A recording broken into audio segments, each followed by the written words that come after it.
ಬೆಳ್ತಂಗಡಿಯ ರಾಜಕೀಯ ಮುತ್ಸದ್ದಿ, ಹಿರಿಯ ನಾಯಕ, ಬಹಳಷ್ಟು ಕಠೋರವಾದಿ ಅಂತನೂ ಹೆಸರನ್ನು ಗಳಿಸಿರುವಂತಹ ಬೆಳ್ತಂಗಡಿಯ ಮಾಜಿ ಶಾಸಕ, ಸರ್ಕಾರದ ಮುಖ್ಯ ಸಚೇತಕರಾಗಿಯೂ ಕೂಡ ಸೇವೆಯನ್ನ ಸಲ್ಲಿಸಿದ್ದಂತಹ ಕೆ ವಸಂತ ಬಂಗೇರ ಅವರು ಇವತ್ತು ಅಸ್ತಂಗತರಾಗಿದ್ದಾರೆ. ಅವರು ಇಡೀ ಕುಟುಂಬ ವರ್ಗಕ್ಕೆ ಅವರೊಂದು ಲೀಡರ್ ರೀತಿಯಲ್ಲಿದ್ದರು. ಇಡೀ ಕುಟುಂಬ ವರ್ಗದ ಜೊತೆಗೆ ಬಹಳ ಆತ್ಮೀಯತೆಯಲ್ಲಿದ್ದರು ಮತ್ತು ಒಬ್ಬ ಖಡಕ್ ಮನುಷ್ಯ ಅನ್ನುವಂಥ ಹೆಸರನ್ನ ಗಳಿಸಿದರು. ಅವರ ಬಗ್ಗೆ ಮತ್ತು ಅವರು ಮತ್ತು ಅವರ ಬಾಲ್ಯ, ಆ ಬಾಲ್ಯದ ದಿನಗಳು, ಆ ಅಂದಿನ ಮನೆಯ ಪರಿಸ್ಥಿತಿ ಎಲ್ಲವನ್ನೂ ಕೂಡ ಮಾತನಾಡೋದಕ್ಕೆ ನಮ್ಮ ಜೊತೆಗಿದ್ದಾರೆ ಅವರ ಸಹೋದರ ರಮೇಶ್ ಬಂಗೇರ್ ಅವರು ಮತ್ತು ಅವರ ಪತ್ನಿ ಜಲಜಾ ಅವರು. ಸರ್, ಸುದ್ದಿ ಎಷ್ಟೊತ್ತಿಗೆ ಗೊತ್ತಾಯ್ತು ಸರ್? ಹೇಗಿದ್ರು? ಸಾಧಾರಣ ಒಂದು ಮೂರು ತಿಂಗಳು ಜಾಸ್ತಿ ಆಯಿತು. ಇಲ್ಲಿಂದ ಜನವರಿ 15ಕ್ಕೆ ಅವರ ಬರ್ತ್ಡೇ ಆಗಿ 16ಕ್ಕೆ ಇಲ್ಲಿಂದ ಆಸ್ಪತ್ರೆಗೆ ಹೋದರು. ಅಲ್ಲಿ ಮಂಗಳೂರಲ್ಲಿ SS ಹಾಸ್ಪಿಟಲ್ ಇದ್ದರು. ಅಲ್ಲಿ ಒಂದು 5 ದಿವಸ ಇದ್ದು ಹಿಂದೆ ಬಂದು ಪುನಃ AJಗೆ ಅಡ್ಮಿಟ್ ಆದರು. AJಯಿಂದ ಬೆಂಗಳೂರಿಗೆ ಶಿಫ್ಟ್ ಮಾಡಿದರು. ಹಾಗೆ ಈಗ ಸುದ್ದಿ ಗೊತ್ತಾಗಿದೆ. ಇನ್ನು 3:45ಕ್ಕೆ ನಮಗೆ ಸುದ್ದಿ ಗೊತ್ತಾಯಿತು. ವಸಂತ ಬಂಗೇರು ಅಂತಂದಾಗ ನಿಮಗೆ ನೆನಪಾಗೋದು ಏನು ಸರ್? ಅವರ ಧೀಮಂತ ವ್ಯಕ್ತಿತ್ವ. ಯಾವುದೇ ಒಂದು ವಿಷಯಕ್ಕೂ ಕೂಡ ಅವರು ಅಂಜಿ ಹೆದರಿ ಮಾತಾಡುವವರಲ್ಲ.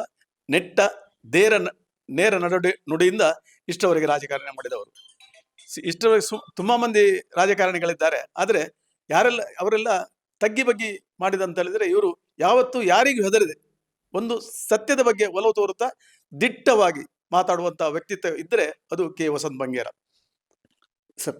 ಅವರೊಂದಿಗೆ ಕಳೆದಂತ ಬಾಲ್ಯ, ಕುಟುಂಬದೊಂದಿಗೆ ಅವರು ಹೇಗಿದ್ರು? ಹಿರಿಯಣ್ಣನಾಗಿ, ನಮಗೆಲ್ಲ ಹಿರಿಯಣ್ಣನಾಗಿ ಇದ್ರು ಕೂಡ ಸಣ್ಣದಿಂದ ಇರುವಾಗಲೇ ಅವರು ಪ್ರತಿಯೊಂದು ವಿಚಾರದಲ್ಲೂ ಕೂಡ ಯಾರಿಗೂ ಯಾವುದೇ ವಿಷಯ ಇದ್ರೂ ಅವರಲ್ಲಿ ಬಂದು ಮಾತಾಡಿದ ಕೂಡ ಅದಕ್ಕೆ ನಾನು ಇದ್ದೇನಂತ ಹೇಳಿದ್ರೆ ಅಲ್ಲಿ ಕಡೆಯವರಿಗೆ ಅವರು ಇರ್ತಿದ್ರು. ಅದರ ಬಗ್ಗೆ ಎರಡು ಮಾತಿಲ್ಲ. ಆದರೆ ನಾವು ಸಣ್ಣದಿನಿಂದ ಸಾಧಾರಣ ಅವರಿಗೆ ಮದುವೆಯಾಗಿ ಕೂಡ ಒಂದು ವರ್ಷದ ನಂತರ ಅವರು ನಮ್ಮ ಆ ಹಳೆ ಮನೆ ಕೇದೆ ಹೊಸ ಮನೆಯಿಂದ ಬೆಳ್ತಂಗಡಿಗೆ ಶಿಫ್ಟ್ ಆದರು. ಅಲ್ಲಿ 83ನೇ ಇಸ್ವಿಯಲ್ಲಿ ಈ ರಾಜಕೀಯ ಪ್ರವೇಶ ಮಾಡಿ, ಅದರ ಮೊದಲು ಪಂಚಾಯತ್ ಗುರಾಣಿಕೆರೆ ಪಂಚಾಯತ್ ಅಧ್ಯಕ್ಷರಾಗಿದ್ದರು. 83ಕ್ಕೆ ಫಸ್ಟ್ ಟೈಮ್ ಕಂಟೆಸ್ಟ್ ಮಾಡಿದರು. ಆಗ ನಾವೆಲ್ಲರೂ ಒಗ್ಗಟ್ಟಿಂದ ಇದ್ದು ಅದನ್ನು ಅಲ್ಲಿ ಸ್ಪರ್ಧಿಸುವಾಗ ನಾವೆಲ್ಲ ಎಲ್ಲ ಅಣ್ಣ ತಮ್ಮಂದಿರು. ವಸಂತ ಬಂಗೇರಿಗೆ ಯಾರು ಕೂಡ ನಮ್ಮ ಕುಟುಂಬದಲ್ಲಿ ಯಾರು ಕೂಡ ವೈರಿಗಳು ಇಲ್ಲ. ಆ ಒಂದು ನಿಟ್ಟಿನಲ್ಲಿ ಅವರು ಪ್ರಥಮ ಇದರಲ್ಲಿ ವಿಜಯಿಯಾಗಿ ಬಂದಿದ್ದಾರೆ. ಸರ್, BJP, ದಳ, ಕಾಂಗ್ರೆಸ್ ಹೀಗೆ ರಾಜಕೀಯ ಪಯಣ ಹೇಗೆ? BJPಯಲ್ಲಿದ್ದಾಗಲೂ ಕೂಡ 2 ಸಲ ಶಾಸಕರಾಗಿದ್ದಾರೆ. ಅದರ ನಂತರ JDS ನಲ್ಲಿ 1 ಸಲ ಆದರು, ಪುನಃ ಕಾಂಗ್ರೆಸ್ನಲ್ಲಿ. ಹಾಗೆ ಎಲ್ಲಾ ಪಾರ್ಟಿಯಲ್ಲಿ ಕೂಡ ಅವರಿಗೆ ಒಂದು ಹಿಡಿತ ಇತ್ತು. ಅವ್ರದ್ದೇ ಆದ ಒಂದು ಅಭಿಮಾನಿಗಳಿದ್ರು. ಅದು ಅಭಿಮಾನಿಗಳಿದ್ದಾರೆ ಅಂತ ಹೇಳುವುದಕ್ಕೆ ಅದೊಂದೇ ನಿದರ್ಶನ. ಇಲ್ಲದ್ರೆ ಒಬ್ಬ ವ್ಯಕ್ತಿ 3 ಪಾರ್ಟಿಗಳಲ್ಲಿ ನಿಂತು 3 ಪಾರ್ಟಿಗಳಲ್ಲಿ ಜಯಗಳಿಸುವುದು ಅಷ್ಟು ಸುಲಭ ಅಲ್ಲ. ಅವರದೇ ಆದ ಒಂದು ಅಭಿಮಾನಿಗಳ ಇದು ಉಂಟು. ಅವರದೇ ಆದ ಒಂದು ವೈಯಕ್ತಿಕ ಓಟು ಇತ್ತು.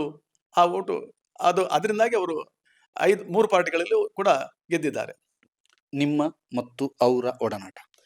ನಾವು ಸಣ್ಣದಲ್ಲಿ ಇರುವಾಗ ನಮ್ಮ ಹೈಸ್ಕೂಲ್ನಲ್ಲಿರುವಾಗ ನಮ್ಮ ತಂದೆ ತೀರಿಕೊಂಡ್ರು. ಆ ಹೊತ್ತಿನಲ್ಲಿ ನಾವು ಸ್ವಲ್ಪ ಅವರ ನೇತೃತ್ವದಲ್ಲಿ ಅವರೇ ಬಹಳ ವಹಿಸಿಕೊಂಡು, ಅದೆಲ್ಲ ಬಹಳ ಹಿಂದಿನ ಕಥೆ, ಅದನ್ನು ಈಗ ಹೇಳಿ ಪ್ರಯೋಜನ ಇಲ್ಲ. ಆದರೂ ಆ ಹೊತ್ತಿನಲ್ಲಿ ಅವರು ನಮಗೊಂದು ಧೈರ್ಯ ಕೊಟ್ಟು ನಮ್ಮನ್ನೆಲ್ಲ ವಿದ್ಯಾಭ್ಯಾಸ ಕಲಿಸಿ ನಮ್ಮನ್ನೊಂದು ಸ್ಥಿತಿಗೆ ತಂದಿದ್ದಾರೆ ಅಂತ ಹೇಳುವುದಕ್ಕೆ ನಾನು ತುಂಬಾ ಸಂತೋಷ ಪಡ್ತೇನೆ. ಅಂದ್ರೆ ಅವತ್ತೇ ಅವರು ನಿಮಗೆ ತಂದೆಯ ಸ್ಥಾನವನ್ನು ತುಂಬಿ ನೇತೃತ್ವ ಖಂಡಿತ ನಮ್ಮ ತಂದೆತನವನ್ನು ತುಂಬಿ ನಮಗೆ ಧೈರ್ಯ ಹೇಳಿ ನಮಗೆ ವಿದ್ಯಾಭ್ಯಾಸ ಎಲ್ಲ ಕೊಟ್ಟಿದ್ದಾರೆ. ಅದರಿಂದ ನಾವು ಇವತ್ತು ನಮ್ಮ ಕಾಲಿನಲ್ಲಿ ನಿಂತು ನಮ್ಮ ಜೀವನ ನಡೆಸ್ತಾ ಇದ್ದೇವೆ. ಮೇಡಮ್, ಏನ್ ಹೇಳ್ಬೇಕು? ನಮಗೆ ತುಂಬಾ ದುಃಖ ಆಗ್ತಿದೆ ಅವರನ್ನು ಕಳ್ಕೊಂಡು. ಅಂತ ವ್ಯಕ್ತಿ ಇನ್ನು ಜನ್ಮದಲ್ಲಿ ಬರ್ಲಿಕ್ಕಿಲ್ಲ. ನನಗೆ ಮಾತಾಡ್ಲಿಕ್ಕೆ ಆಗುತ್ತಿಲ್ಲ. ಸಾರಿ. ನೀವು ಮೊದಲ ಬಾರಿಗೆ ಈ ಮನೆಗೆ ಬಂದಾಗ ಭಾವನಾಗಿ ಅವರು ಕೊಟ್ಟಂತಹ ಪ್ರೀತಿ, ಗೌರವ? ತುಂಬಾ ಪ್ರೀತಿಯಿಂದ ನೋಡ್ತಿದ್ರು ನಮ್ಮನ್ನೆಲ್ಲ. ನಿಮ್ಮ ಮಕ್ಕಳು ಬಗ್ಗೆ? ನನ್ನ ಮಕ್ಕಳು ತುಂಬಾ ಪ್ರೀತಿಸ್ತಿದ್ರು. ಅವರು ಮನೆಗೆ ಬಂದ ಏನಾದ್ರು ಒಂದು ಮಾಡಿಕೊಡು ಅಥವಾ ಇಂಥದ್ದೆಲ್ಲ ಕೇಳ್ತಿದ್ರ? ಇಂಥದ್ದು ಫುಡ್ ಹಾಗೆ ನಿಮ್ಮ ಹತ್ರ? ಹಾಗೇನಿಲ್ಲ. ಅವರಿಗೆ ಊರಿನ ಚಿಕನ್ ಅದೆಲ್ಲ ಇಷ್ಟ ಅವರಿಗೆ, ಅಣ್ಣನಿಗೆ. ಸರ್ ನಿಮ್ಮನ್ನ ತುಂಬಾ ಜನ ಜೂನಿಯರ್ ಬಂಗೇರ ಅಂತ ಕರೀತಾರೆ, ಹೌದು. ಯಾಕೆಂತಂದ್ರೆ ನೀವು ಅವರು ನೋಡ್ಲಿಕ್ಕೆ ಒಂದೇ ರೀತಿ ಇದ್ದೀರಿ ಹೌದು. ಅನ್ನುವಂಥ ಕಾರಣಕ್ಕೆ.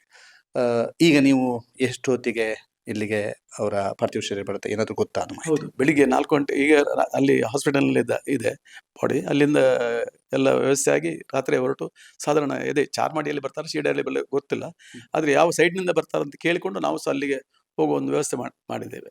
ಅವರನ್ನು ಎದುರುಗೊಳ್ಳಿಕ್ಕೆ ನಾವು ಹೋಗ್ತಾ ಇದ್ದೇವೆ ಅಲ್ಲಿ ಕೂಡ. ಇಡೀ ಕುಟುಂಬಸ್ಥರಿಗೆಲ್ಲ ಗೊತ್ತಾಗಿದೆ? ಈ ನಮ್ಮ ಎಲ್ಲ ಕುಟುಂಬಸ್ಥರಿಗೆ ಇವಾಗಲೇ ತಿಳಿಸಿ ಆಯ್ತು ನಾವು. ಹೌದು, ಅಣ್ಣನನ್ನ ಕಳೆದುಕೊಂಡಿದ್ದೀವಿ ಸರ್, ಯಾಕಂತಂದ್ರೆ ನಾನು- ಬಹಳ ದೊಡ್ಡ ಅನರ್ಘ್ಯ ನಕ್ಷತ್ರ.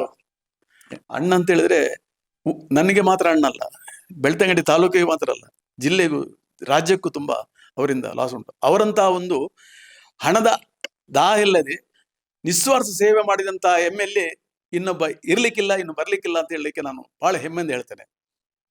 ಅವರಂತಹ ಒಂದು ನಿಷ್ಕಳಂಕ, ಯಾವುದೇ ವಿಚಾರದಲ್ಲೂ ಕೂಡ ಒಂದು ಹಣದ ಆಮಿಷ ಇಲ್ಲದೆ ರಾಜಕೀಯ ಮಾಡಿದವರಂದ್ರೆ ಯಾವ ಪಕ್ಷ ಇರಲಿ, ಅವನು BJP ಇರಲಿ, ಕಾಂಗ್ರೆಸ್ ಇರಲಿ, ಕಮ್ಯುನಿಸ್ಟ್ ಇರಲಿ ಅಥವಾ JDS ಇರಲಿ, ಎಲ್ಲರಿಗೂ ಸಮಾನವಾದ, ನಾನು ಒಂದು ಕ್ಷೇತ್ರದ ಶಾಸಕ ಆದ್ರಿಂದ ಎಲ್ಲರನ್ನು ಸಮಾನ ರೀತಿಯಲ್ಲಿ ನೋಡಬೇಕು ಅಂತ ನೋಡಿದಂತಹ ವ್ಯಕ್ತಿಗಳಲ್ಲಿ ಅವರು ಕೂಡ ಒಬ್ಬರು ಅಂತ ಹೇಳಲಿಕ್ಕೆ ತುಂಬಾ ಸಂತೋಷ ಪಡ್ತೇನೆ.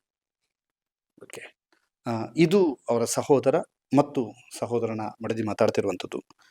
ಒಂದೇ ಮಾತಿನಲ್ಲಿ ಜಲ್ಜಾ ಮೇಡಮ್ ನಮಗೆ ಮಾತಾಡ್ಲಿಕ್ಕೆ ಆಗ್ತಾ ಇಲ್ಲ, ಯಾಕೆಂತಂದ್ರೆ ಅಂತಹ ಒಬ್ಬ ವ್ಯಕ್ತಿ ಸಿಗಲಿಕ್ಕಿಲ್ಲ ಅನ್ನುವಂಥದ್ದನ್ನ ಹೇಳಿದ್ದಾರೆ. ಅದ್ರ ಜೊತೆಗೆ ಸಹೋದರ ಅಂದು ನನ್ನ ತಂದೆ ತೀರಿಕೊಂಡಂಥ ಸಂದರ್ಭದಲ್ಲಿ ಮನೆಗೆ ತಂದೆಯಾಗಿ ನಿಂತು ಸಂಪೂರ್ಣವಾಗಿ ಸಾಥ್ ನೀಡಿದಂತಹ ವ್ಯಕ್ತಿ.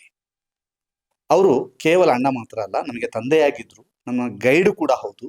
ಜೊತೆಗೆ ನೇರ ನಡೆನುಡಿಯ ಮತ್ತು ಕಳಂಕರಹಿತ ರಾಜಕಾರಣಿ ಅಂತ ಹೇಳೋದಕ್ಕೆ ಹೆಮ್ಮೆ ಆಗ್ತಾ ಇದೆ. ಅವರನ್ನ ಕಳ್ಕೊಂಡು ನೋವಲ್ಲಿದ್ದಾರೆ.